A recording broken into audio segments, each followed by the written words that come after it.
Heute geht es um ein verwunschenes Schloss, das man nur alle 100 Jahre sehen kann. Folgt mir, wenn ihr euch traut.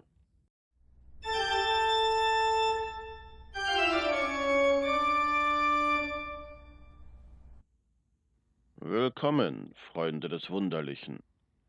Euer Totengräber befindet sich hier in Wandhofen bei Schwerte in der Wandhofener Straße, eine unscheinbare kleine Nebenstraße.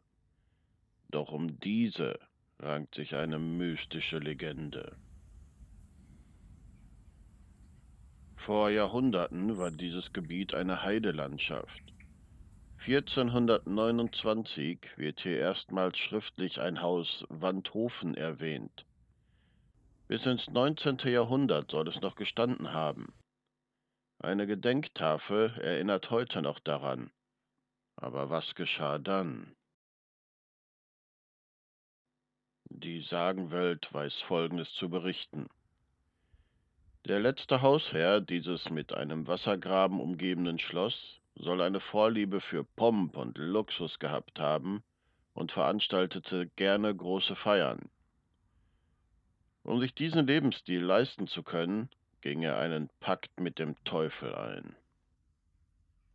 Nachdem der Fürst der Finsternis dem Schlossherrn einige Zeit gedient hatte, gerieten die beiden in eine Meinungsverschiedenheit. Der Teufel wurde zornig und wollte das Schloss mitsamt seinen Bewohnern hinunter in die Hölle ziehen. Dazu ließ er es zuerst unsichtbar werden. Da jedoch die Lebenszeit der Bewohner noch nicht abgelaufen war, konnte der Teufel das Schloss nicht in die Hölle ziehen und er verlor die Kontrolle über seinen Zauber. Das Schloss blieb unsichtbar und soll nun in einer Art Zwischendimension zwischen unserer Realität und der Hölle feststecken. Man sagt, alle 100 Jahre in einer Vollmondnacht soll das Schloss für einige Zeit sichtbar werden. Eine dieser Sichtungen ist ebenfalls in alten Legenden überliefert. Ein Mann, der sehr spät auf dem Weg nach Hause war, kam durch die Wandhofener Heide. Am Himmel schien der Vollmond. Als gerade die Mitternacht anfing, veränderte sich plötzlich die Umgebung. Der Weg, den der Wanderer benutzte, verschwand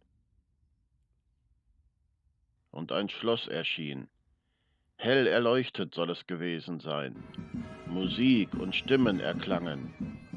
Zuerst war der Mann fasziniert, doch dann erinnerte er sich an die Legende vom verwunschenen Schloss und flüchtete verängstigt.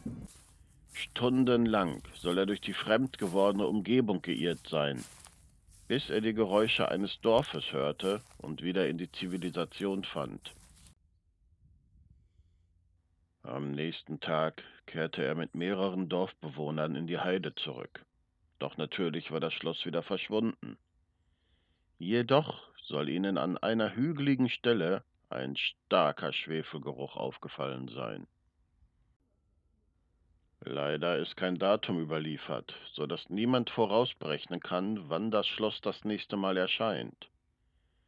Wenn jedoch einer von euch, meine Freunde, die Zeit hat, in den nächsten 100 Jahren zu jeder Vollmondnacht hierher zu kommen, gebt mir doch bitte Bescheid, wenn ihr das Schloss seht.